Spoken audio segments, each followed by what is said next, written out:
Budget के related बहुत सारे वीडियोस आपको ऑलरेडी मेरे चैनल पे मिल रहे हैं, आप जरूर चेक कीजिएगा।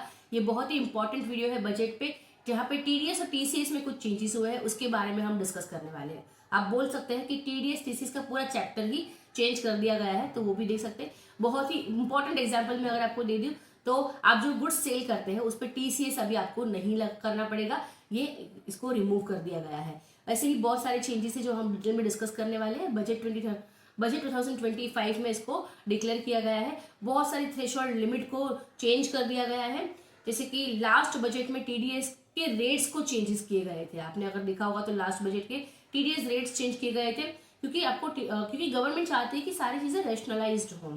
रेशनलाइज करना मतलब चीजों को ईजी करना, क्योंकि बहुत सारी जगह का ऐसा होता है कि चीजें बहुत कंफ्यूजिंग होती है, लोगों को समझ नहीं आती या फिर याद करने में उनको टाइम लगता है, याद नहीं रख पाते हैं। तो ऐसी चीजों को इजी करने के लिए गवर्नमेंट उसको रैशनलाइज करती है। अब इस बजट में ऐसी चीजों को यहाँ जहाँ पे बहुत सारी लिमिट्स थी, एक ही सेक्शन में अलग अलग थ्रेशोल्ड लिमिट दी गई थी, तो उसको थोड़ा रैशनलाइज किया गया है। आप देख सकते हैं कि यहाँ पे किस तरह से थ्रेशोल्ड लिमिट चेंज की गई है। हम सारी चीजें बहुत ही डिटेल में चेक करने वाले हैं, ठीक है। और बहुत ही इंपॉर्टेंट चेंज जो हुआ है वो है आपकी 12 लाख तक की इनकम को टैक्स फ्री कर दिया गया है। तो उसके लिए रिलेटेड मेरा एक वीडियो आपको चैनल पे मैं आपको लिंक डिस्क्रिप्शन में दे दूंगी, आप जरूर चेक कीजिए कि किस तरह से आपकी 12 लाख तक की इनकम टैक्स फ्री हो रही है। बहुत ही इंपॉर्टेंट वीडियो है, लोगों तक शेयर जरूर कीजिए, क्योंकि आप तो देख रहे हैं, लोगों तो भी अपडेट जरूर करिएगा। लाइक कीजिएगा अगर अच्छी लगती है, या सब्सक्राइब कर दीजिए। इससे मुझे एक तो मोटिवेशन मिलता है, दूसरा आपको बजट रिलेटेड और भी बहुत सारे अपडेट्स यहाँ पे मिलते रहेंगे। textdecode.com मेरी वेबसाइट है, जहाँ पे बहुत ही यूजफुल और वैल्यूएबल कोर्सेस आपको देखने मिल जाएंगे। इनको सीख के आप अपने करियर में ग्रो कर सकते हैं, प्रैक्टिस ग्रो कर सकते हैं, या फिर आपकी जॉब पे हाई पोजीशन पा सकते हैं। कोर्सेज आप बहुत ही अफोर्डेबल प्राइस में है। वीडियो डिटेल पे क्लिक करके आप उसकी डिटेल चेक कीजिए, अगर आपको रिलेवेंट लगता है तो आप उसको एनरोल कर सकते हैं। कुछ कोर्सेज आपको फ्री में भी यहाँ पे मिल जाते हैं। तो जो इम्पोर्टेंट चेंज बजट में है, सबसे पहला मैं आपको बता देती हूँ टीसीएस रिलेटेड, जहाँ पे सेल ऑफ जो कुछ स्पेसिफाइड गुड्स के सेल पे आपको टीसीएस करना पड़ता था, वो अब यहाँ पे किस तरह से बताया गया है कि पहले ये था प्रोविजन कि अगर आपकी गुड्स की वैल्यू 50 लाख से ज्यादा होती है तो फिर आपको 0.1% का टीसीएस करना पड़ता था।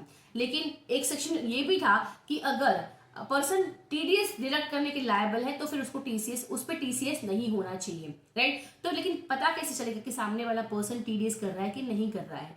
तो ये ट्रैकिंग कहीं पे नहीं हो रही थी, तो इसको इजी करने के लिए उन्होंने ये टीसीएस वाला पूरा जो चैप्टर है वो ही क्लोज कर दिया, रिमूव कर दिया। तो 1 अप्रैल 25 से अभी आपको अपने सप्लाई ऑफ गुड्स पे, सेल्स पे आपको टीसीएस नहीं करना पड़ेगा, ठीक है। तो ये एक इंपॉर्टेंट चेंज हो गया है। दूसरा, कुछ थ्रेशोल्ड लिमिट्स में चेंजेस करे गए हैं फॉर टीडीएस। टीडीएस के लिए हमें जैसे कि पता है कि पूरे अमाउंट पे टीडीएस नहीं करना होता है, एक अमाउंट क्रॉस करने के बाद ही हम उस पर टीडीएस करते हैं, राइट। तो उसी थ्रेशोल्ड लिमिट को चेंज किया गया है इस बजट में। फाइनेंशियल 24-25 के लिए मैं आपको बता रही हूँ ये है करंट थ्रेशोल्ड लिमिट, और फाइनेंशियल 25-26 के लिए जो प्रपोज थ्रेशोल्ड लिमिट है वो यहाँ पे बताई गई है, ठीक है। तो ये जो एप्लीकेबल होने वाली है वो 1 अप्रैल 25 से एप्लीकेबल होने वाली है।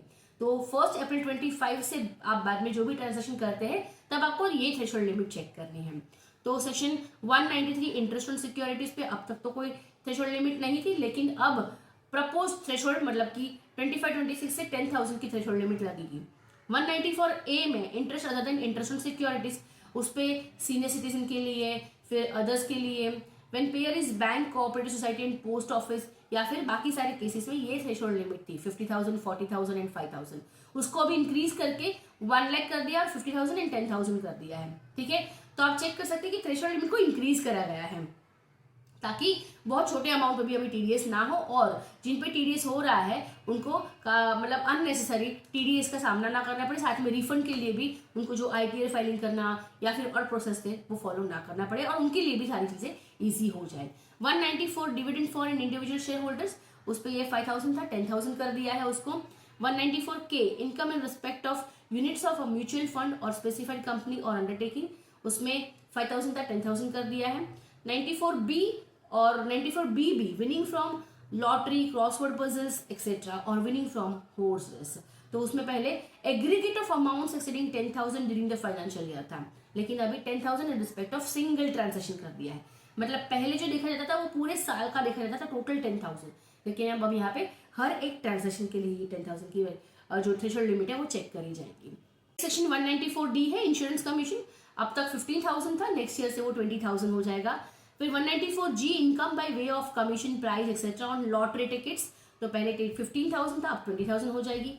94H में कमीशन और ब्रोकरेज 15,000 था, 20,000 हो गई है। 94I रेंट में 2,40,000 ड्यूरिंग द फाइनेंशियल ईयर, उसको अब क्या बता दिया है 50,000 पर मंथ और पार्ट ऑफ अ मंथ।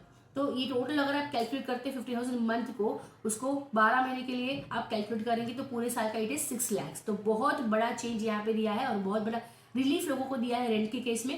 पहले 2,40,000 था, अब डायरेक्टली 6 लाख हो गया है, right. 194J fee for professional और टेक्निकल सर्विस, यहाँ पे ये सबको मोस्टली एप्लीकेबल होता है 194J, राइट। तो ये है 30,000 पहले था, अभी 50,000 कर दिया है, तो इन केस में भी लोगों को बहुत अच्छी रिलीफ मिली है। साथ में 194LA income by way of enhanced compensation, वो पहले 2,50,000 था, अभी उसको 5 लाख डबल कर दिया है, ठीक है। तो ये सारे चेंजेस TDS पे थ्रेशोल्ड लिमिट में करे गए हैं, हालांकि रेट में कोई चेंजेस नहीं है। अब TCS को लेकर यहाँ पे कुछ चेंजेस दिए गए हैं, हम देख लेते हैं कि वो चेंजेस क्या है। Certain specified nature at the rate specified in the subsection, तो अंडर सबसेक्शन 1 ये 2.5% is required to be collected on sale of goods of the following nature, तो timber obtained under forest lease, timber obtained by any mode other than under the forest lease, and any other forest produce not being timber or tendo leaves। तो यहाँ पे TCS का case चल रहा था और TCS यहाँ पे लग रहा था, इस तरह से आपको 2.5% का TCS यहाँ पे एप्लीकेबल था। अब इसके कुछ डेफिनेशंस में भी चेंजेस करे गए हैं। फॉरेस्ट प्रोड्यूस का जो डेफिनेशन है उसको लेकर कुछ एम्बिग्विटीज थी, तो उसको क्लियर करा गया है। आप डेफिनेशन यहाँ पे ये देख सकते हैं कि कुछ चेंजेस किए गए हैं और साथ में कुछ रेट्स भी TCS के अमेंड करे गए हैं।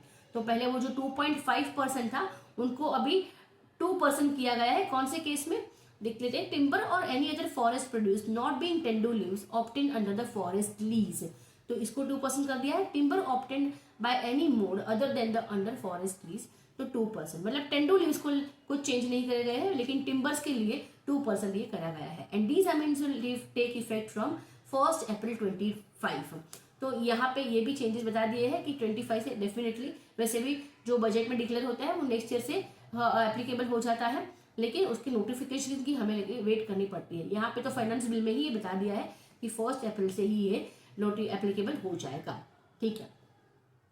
अब यहाँ पे जब TDS हायर रेट पे करना पड़ता है लोगों को, क्योंकि हमें देखना पड़ता है कि सामने वाला पर्सन ITR फाइल करता है कि नहीं। अगर उसने पिछले 3 साल की ITR फाइल नहीं करी है तो उस पर हमें हाई रेट से TDS फाइल करना पड़ता है। और दूसरा ये होता है कि अगर उसका पैन इनऑपरेटिव होता है तब भी हम higher rate of TDS deduct करते हैं। लेकिन अब ये एक प्रोविजन निकाल दिया गया है कि सामने वाला पर्सन ITR फाइल करता है कि नहीं, वो जानना थोड़ा डिफिकल्ट होता है हमारे लिए। इसीलिए हम क्या यहाँ पे इन्होंने ये प्रोविजन निकाल दिया है कि ये जो कंडीशन है हाई रेट ऑफ TDS की, वो आपको चेक करने की जरूरत नहीं है। हाँ, लेकिन अगर पैन इनऑपरेटिव है तो फिर आप, या फिर उसके पास पैन कार्ड ही नहीं है, तो फिर हायर रेट ऑफ TDS लगेगा, ये तो है ही। लेकिन सिर्फ वो ITR वाली जो कंडीशन जो हमें चेक करनी होती है वो निकाल दी है। तो अभी आपको ये चेक नहीं करना होगा कि उसने ITR फाइल किया है कि नहीं, आपको सिर्फ पैन इनऑपरेटिव या ऑपरेटिव वाला कंडीशन चेक करके TDS करना होगा। अब जैसे बहुत ही इंपॉर्टेंट अपडेट था, सेपरेट वीडियो भी मैंने इसकी बनाई है, लिंक आपको डिस्क्रिप्शन में दे रही हूँ। न्यू टैक्स रिजीम में कुछ new tax slab rate introduce किए गए हैं। तो यहाँ पे आप टैक्स स्लैब देख सकते हैं 4 लाख और 4 लाख के बाद 4 लाख का गैप देकर 24 लाख अबाव अगर आपकी इनकम जाती है तब भी जाके हाईएस्ट टैक्स ब्रैकेट आपको लगता है 30% का। यहाँ पे आपको 60,000 की 87A में रिबेट मिल जाएगी। अगर आप सैलरीड पर्सन है तो आपको 75,000 का स्टैंडर्ड डिडक्शन मिलेगा। उसका मतलब कि आपकी इनकम 12,75,000 तक की टैक्स फ्री हो जाती है, क्योंकि 12,75,000 तक अगर आपकी इनकम है तो उसमें से 75,000 का तो वैसे भी स्टैंडर्ड डिडक्शन आपको मिल जाता है। तो वो माइनस होने के बाद 12 लाख जो बैलेंस बचता है उसमें तो वैसे भी आपको 87A का रिबेट मिल रहा है 60,000 रुपीज टैक्स का। इसलिए आपकी 12,75,000 तक की इनकम या सैलरी टैक्स फ्री हो सकती है। और आपको ये एप्लीकेबल है सबको। अगर आपकी फैमिली पेंशन आप रिसीव करते हैं तो जैसे वो भी पहले डिडक्शंस अवेलेबल थे वो भी वैसे ही है। चेंजेस सिर्फ यहाँ पे टैक्स स्लैब में किए गए हैं और कोई चेंजेस नहीं है, बाकी सारी चीजें सेम है। तो लोगों का ये क्वेश्चन रहता है कि हाँ ये चेंजेस हुए तो क्या ये डिडक्शन मुझे मिलेगा कि नहीं मिलेगा, मार्जिनल रिलीफ होगा कि नहीं होगा। तो ये डेफिनेटली मार्जिनल रिलीफ भी यहाँ पे होगा। मैं आपको उसके लिए एक सेपरेट वीडियो प्रोवाइड कर दूंगी कि यहाँ पे मार्जिनल रिलीफ किस तरह से कैलकुलेट होगी। ठीक है, ओल्ड रिजीम में कोई चेंजेस नहीं है, जो भी चेंजेस है वो न्यू टैक्स रिजीम में है। न्यू टैक्स रिजिम में 12 लाख तक की इनकम को टैक्स फ्री किया जा रहा है, मतलब कि न्यू टैक्स रिजिम को अट्रैक्टिव बना जा रहा है ताकि लोग न्यू टैक्स रिजिम की तरफ और भी बढ़ते जाए और ओल्ड टैक्स रिजिम धीरे धीरे ये निकालने वाले हैं। 1 अप्रैल 25 से ये न्यू टैक्स स्लैब्स आपको एप्लीकेबल हो गए। तो अगर टीडीएस भी आप सोच रहे हैं किसी का करने का ये, या फिर आपके एम्प्लॉयर, अगर आप सैलरीड पर्सन है, आपके एम्प्लॉयर टीडीएस करेंगे तो इस रेट से नेक्स्ट मतलब 1 अप्रैल 25 से ये रेट से आपके टीडीएस होने वाले हैं। बहुत ही इंपॉर्टेंट वीडियो है और चेंजेस हैं इसमें जो मैंने आपके साथ शेयर किए हुए हैं टीडीएस रिलेटेड। लोगों तक शेयर जरूर करिए ताकि उनको भी अपडेट मिल जाए। अगर कुछ क्वेरीज का मुझे कमेंट सेक्शन में जरूर पूछिएगा या फिर मेरे टेलीग्राम ग्रुप ज्वाइन कर लीजिए। हम उसके वहां पे हम क्वेरीज डिस्कस करते रहते हैं। ये मेरी यूट्यूब चैनल है, यहाँ पे सब्सक्राइब का बटन है, अब तक आपने नहीं किया है सब्सक्राइब तो जरूर कीजिएगा, इससे मुझे मोटिवेशन मिलता है। साथ में बहुत ही इंपॉर्टेंट अपडेट्स मैं अपनी चैनल पे अपडेट करती रहती हूँ, तो आपको रेगुलर अपडेट मिलती रहेगी। फ्री में आप अपनी नॉलेज गेन कर सकते हैं। बहुत ही जो पॉपुलर वीडियो है मेरे, उसमें से एक अकाउंट्स फाइनलाइजेशन का ये वीडियो है जो आप देख के समझ सकते हैं कि आप किस तरह से अपनी कंपनीज के या इंडिविजुअल के, पार्टनरशिप फर्म के अकाउंट्स को फाइनलाइज कर सकते हैं। बहुत ही डिटेल में मैंने इसको एक्सप्लेन किया है, साथ में उसको और डिटेल में एक्सप्लेन कर सकते हैं प्रैक्टिकली मैंने उसको सॉल्व करते हुए। ये मेरा फाइनलाइजेशन ऑफ अकाउंट्स पे कोर्स है taxdecode.com में, लिंक आपको डिस्क्रिप्शन में मिल जाएगी, जरूर चेक कीजिएगा। बाकी सारे कोर्सेज भी आप यहाँ पे चेक कर सकते हैं, जैसे कि रिकन्सिलेशन है, GSTR 990C है, मतलब एनुअल फाइलिंग है, या फिर आप किस तरह से जीएसटी कंसल्टेंट बन सकते हैं, उसके लिए आपके पास क्या बेसिक नॉलेज होनी चाहिए, या फिर आप अगर कहीं पे जॉब भी करना चाहते हैं तो क्या आपके पास बेसिक नॉलेज होनी चाहिए जिसके बेस पर आप अपना इंटरव्यू डेफिनेटली क्रैक कर पाओगे। तो इन सारी चीज़ों को कवर करके हुए बहुत ही अफोर्डेबल प्राइस में मैंने ये कोर्सेस आपके लिए रखे हुए हैं। अगर आपको रेलेवेंट लगता है तो ज़रूर इसको एनरोल कीजिएगा। Thank you so much.